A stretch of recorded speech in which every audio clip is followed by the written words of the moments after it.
getting everything ready for the actual interview in a couple of minutes. Thanks for joining us. If you have any questions, then there is a chat box on your screen. You can type the questions in there, and that'll help us during the Q&A segment. Okay, I think your microphone is like really deep. Okay, should I just exit and rejoin? Yes. Okay, I'll be back.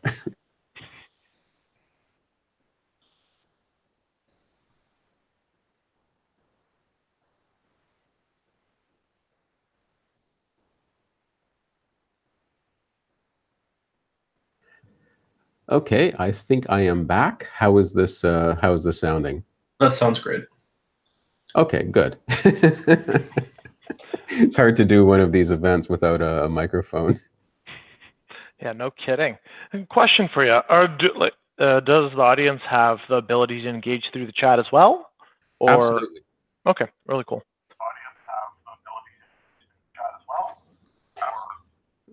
Okay, I just have to change something because let's see.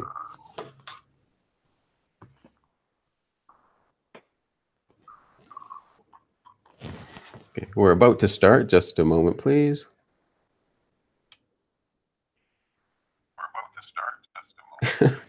Okay, I'm having an interesting side effect where I'm getting an echo. Let me just... Are you able to hear that too, or is it just me? I can hear it over here. Okay.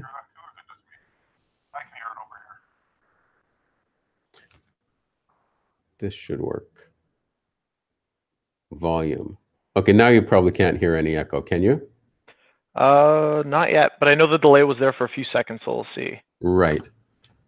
No echo, no echo, no echo? I think we're good. Okay. I think we are all set for our live stream to start. Thanks to everyone who is here with us.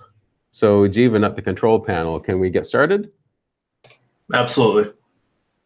Okay. Welcome to Tea at Taxevity, where you get insights from insiders, our many clients and collaborators. Today we have a special guest with us, and I say special because we are doing our first live stream. Okay, so who are you and what do you do when you're not being interviewed? Well, I'm flattered that I'm the first live stream out here. So my name is Gregory Rozdeba. I'm the director of sales over here at Fineo, and what we're in the process of doing is digitizing the MGA over here. So pretty exciting stuff. But I guess, oh geez, what do I do when I'm not being interviewed? So I like cycling a lot. Wait! I get to ask you questions. Oh, I see. Oh, I thought that was a two-part right there. So I thought I'd ask. Okay, you can answer questions if you want. I guess you know how our format goes, but okay, let me do something too. So okay, so thanks for telling us about your background. So what do you do when you're not being interviewed? Okay, fair enough. So I mean, I've been doing a lot of cycling this summer because I mean, along the lakeshore, you can go anywhere from Niagara Falls to practically Ottawa. But that's slowly winding down. I think I have another couple of weeks of that. But recently, I've been reading a lot. One thing I'd recommend to every financial advisor out there is Artificial Intelligence by Nick Bostrom. It's written in very layman terms. So, I mean, if you don't know anything about artificial intelligence or machine learning, it'll break it down piece by piece. I'm not getting paid for that endorsement, but it really is a good book. Okay, we'll keep that in mind. It's a book that I'm not familiar with, but it sounds like it could be a good one. And where is your office located? We're over on Queen West, so we're right on Queen and Dover Court in the Great Hall. So I think it's a 130-year-old building to my understanding. At one point it was a YMCA, then it was a community center. I think they published a newspaper here for a while as well, but now it's a concert venue. So the first 3 floors, there's 2 concert venues, and on the 4th floor it's a string of offices. So that's where we're located over here. And that's in downtown Toronto? Yeah, and I guess the reason we chose it was when we started Fineo, early days, the bunch of us were located within a half-hour walk of the building, and when we were looking for office space, we thought it'd be most convenient to be, for it to be near our houses. So that's why we ended up here. Okay, interesting. Yeah, it's nice to be able to work close to where you live, and we've done the same thing ourselves. Really cuts down on the commute. The commute is brutal. Yeah. So in our interview, we're talking about how tech can improve the client experience. Mhm. So first of all, in the advisory space, what is the client experience like typically? Well, right now I think it's very analog. I think most of it is paper-based, and I think it's a bit of a slog. So to kind of the way it was explained to me initially when I came to Fineo was, I was asked, do you know how an insurance policy is transacted today? I mean, not knowing much about the specifics, I thought you just go on kinetics.com, you plug in the variables, and bing, bang, boom, you have a policy, right? But especially for some of the more complicated tax planning, like the planning that you do, it's not that straightforward.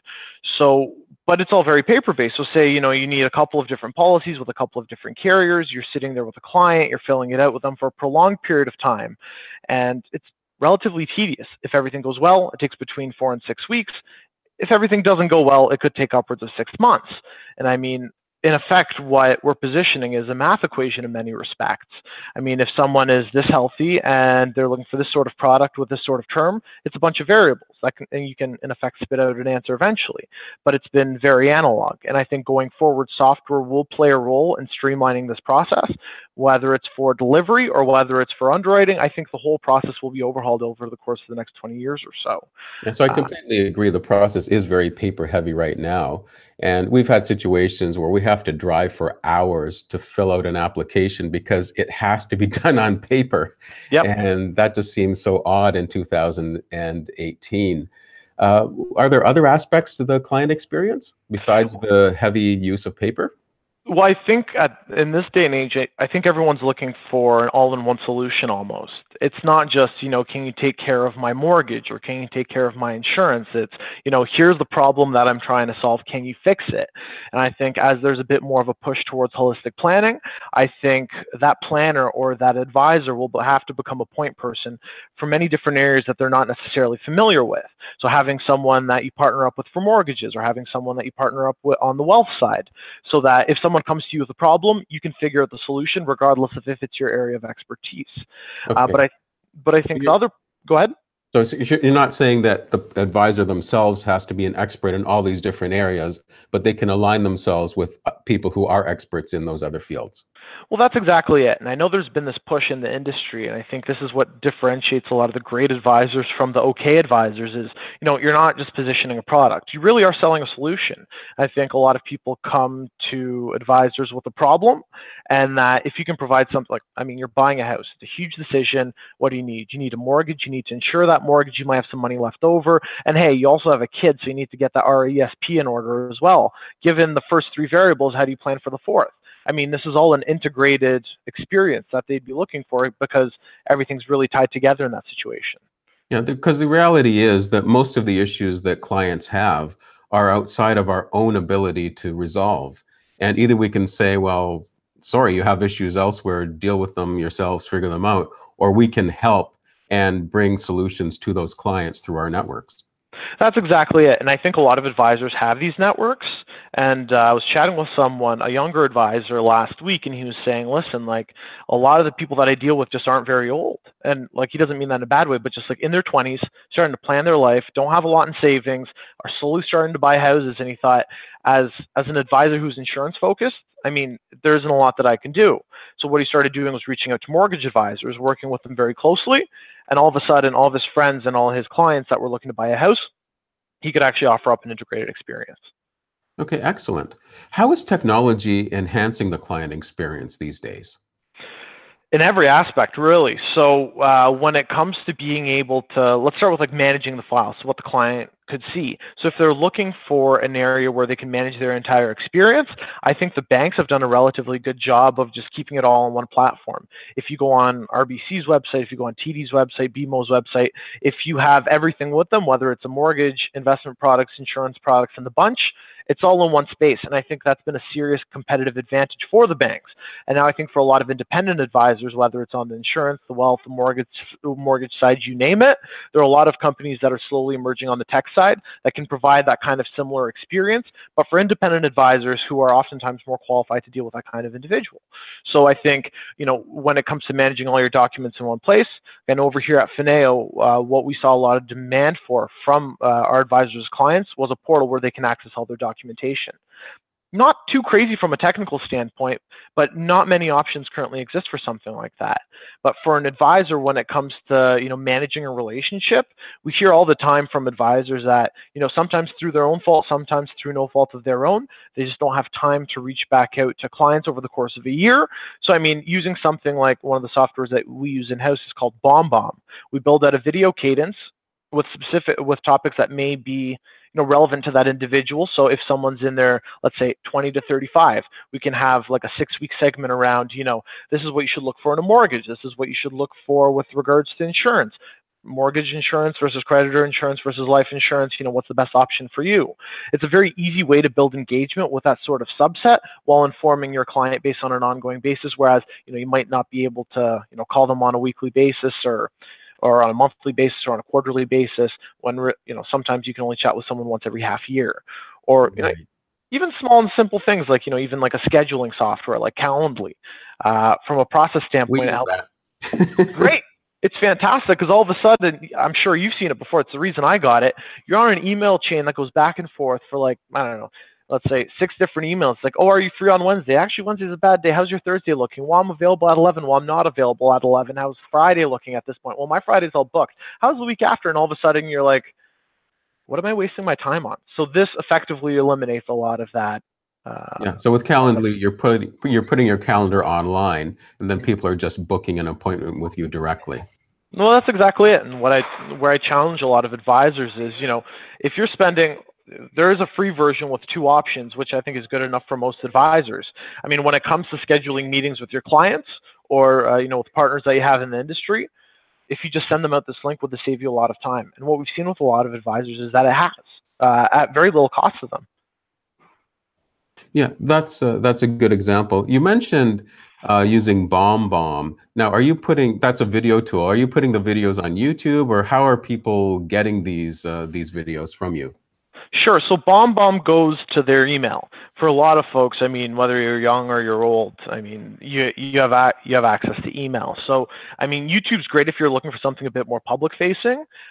We do put some of those videos up on YouTube, but from a tactical marketing standpoint, we found it to be far more effective when you have, your either age segments or your geography segments or your product segments, and you forward off that message accordingly. So you just put them in a specific cadence, and then you push the, 6 weeks, 12 weeks, 18 weeks, depending on the content you have for every subject, out to that client so you keep a conversation ongoing. I know that might sound annoying initially for a lot of advisors where they're thinking, this is just going to, who has the time to watch this, or who cares? The answer is a bit strange. If they see the subject line and it's relevant to them, they will watch the video. And if there's a call to action, there's a good likelihood that 1 or 2 people will reach out with additional questions. I think that's building real value for clients. Okay. Now, I'm not very familiar with Fineo. So Sure. What's being done there to help with the client experience? Sure. So we're doing a couple of things. So we want to give the advisors the ability to manage the entire process, prospect to policy, entirely digitally. So we spent the first 1.5 years or so building out a front-end CRM, something that's easy to manage, something that's easy to use. And at first, I wasn't sure what place this would have in the market as I started calling advisors. But then I realized when it comes to digital management tools, the vast majority still don't use anything. I think, maybe a quarter of them use some sort of CRM. Maybe Outlook, if anything. Quite a few do. So, I mean, I know they're I'm not going to say suite of products. I'm not sure that's accurate, but some people just work with a string of reminders. But I mean, from an audit standpoint, it can get a little bit messy if there's no centralized place to track all of that. And then quite a few are pen and paper.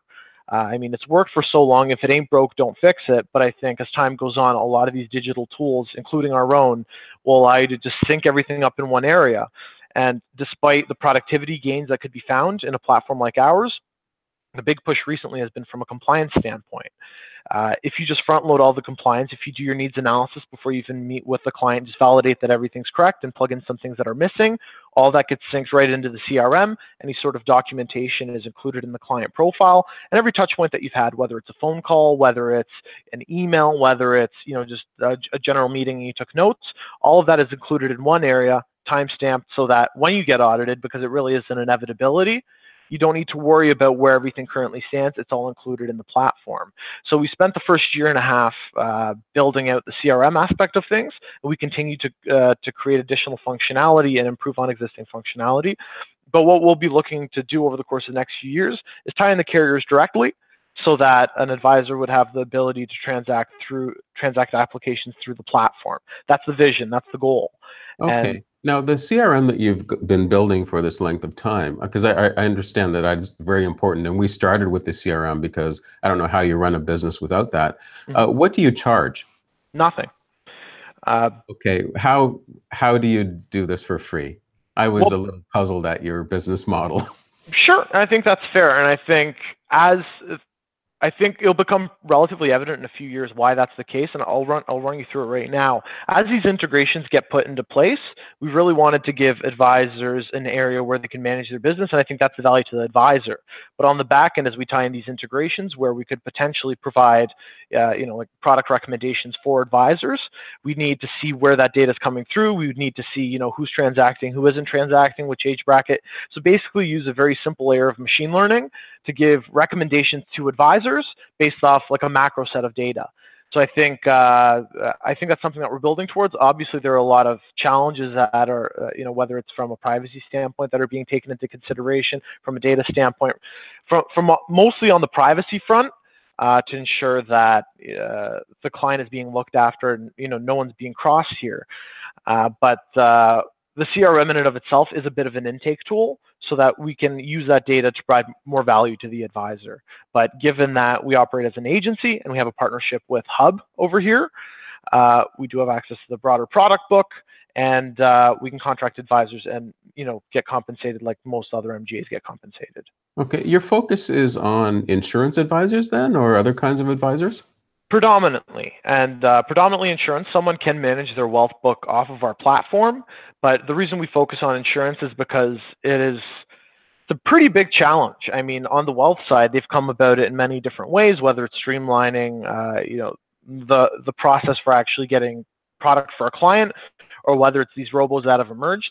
On the insurance side, we really haven't seen too much on that front. I mean, some of the incumbents have released, e-applications have come out. Some MGAs have tried to streamline their process using digital tools.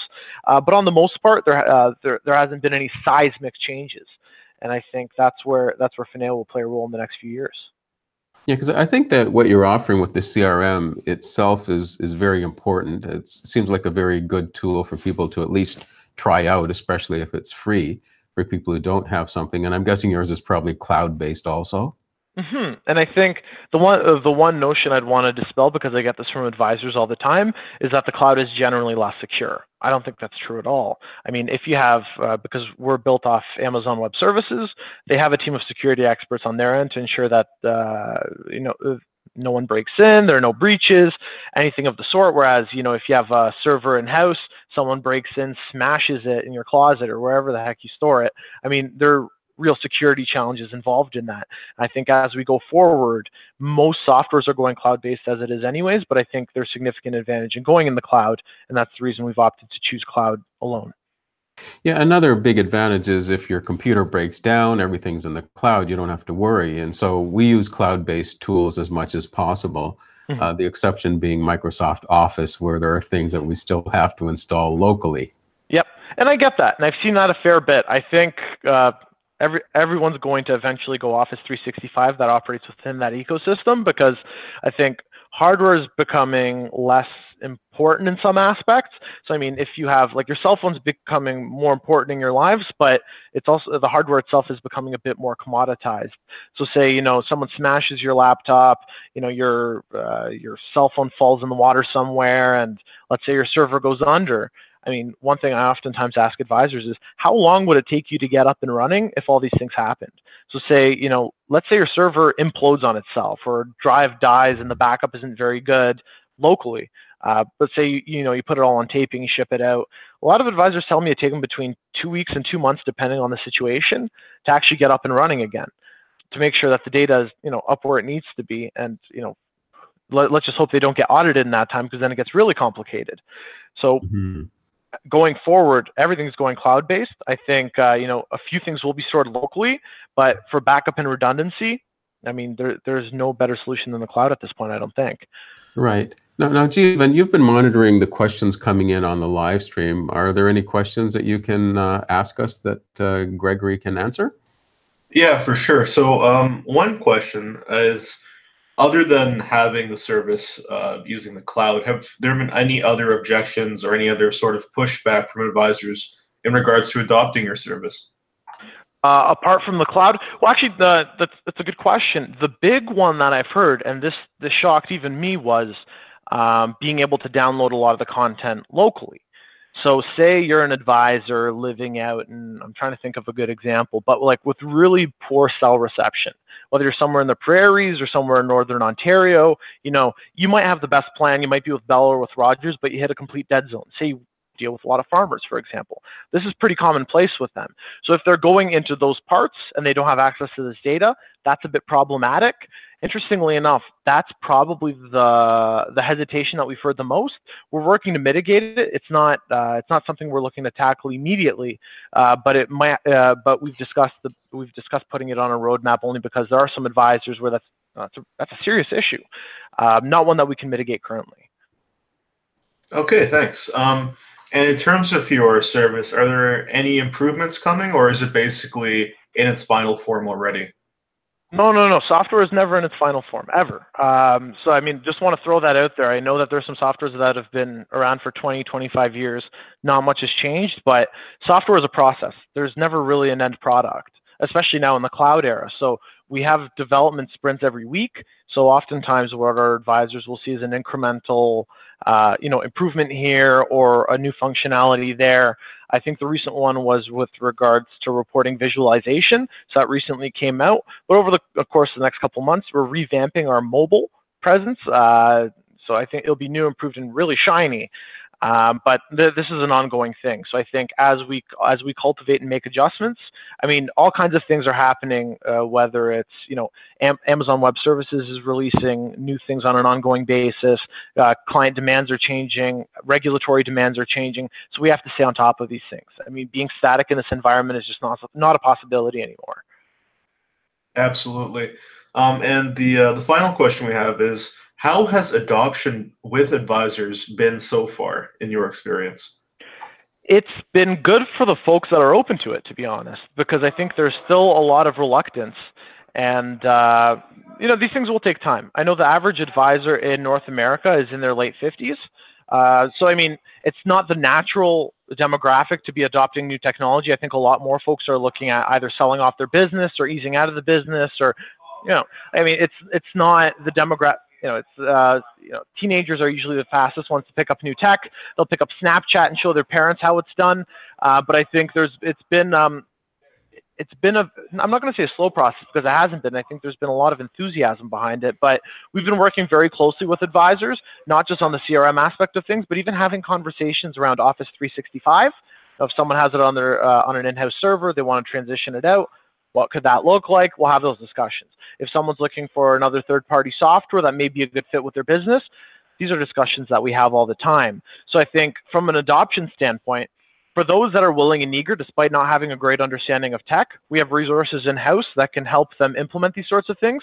But I think the number one thing for a lot of advisors is, being willing to, having the will to change and having the will to, make certain improvements in their process and their business. I think that's step one above all else. Great points. Thanks for those questions from the audience, Jeevan. Now, Gregory, as we wrap up, what's your key message for the people watching? My key messages, I mean, for a lot of advisors, the last 5 years has been filled with change. We've seen e-applications emerge out of, from different carriers. The process is slowly changing. Everyone's changing. And I think that's only going to get accelerated over the course of the next 5 to 10 years. And I think planning accordingly is going to be important. Because there will come a tipping point, and I tell this to advisors all the time, don't be that person that has to change because, you're stuck. You can't use this sort of coding software because you don't have the right operating system. You can't use this sort of platform that will shave off hours every week because, something's completely outdated. I mean, keep your ears open, chat with folks in the industry. I mean, if someone has tech-related questions, reach out to myself over here as well. More than happy to have a chat with you, regardless of what it is. Chances are we have someone in-house that's able to support. So I'd say for my key message to advisors over the course of the next few years is, keep your eyes and ears open, because things are going to start changing much faster than ever before. And I think, the next couple of years are going to be very eventful. Okay, that's a great message. What's the best way for people to reach you? Sure. So the easiest way is, shoot me an email at greg@fineo.com. So Greg, Greg, @fineo.com, FINAEO, or, just give me a call, 416-639-1739. Okay, thanks very much for being a guest, Gregory. Thanks for having me here. Okay, and that's the end of this episode. Thanks to everyone for watching.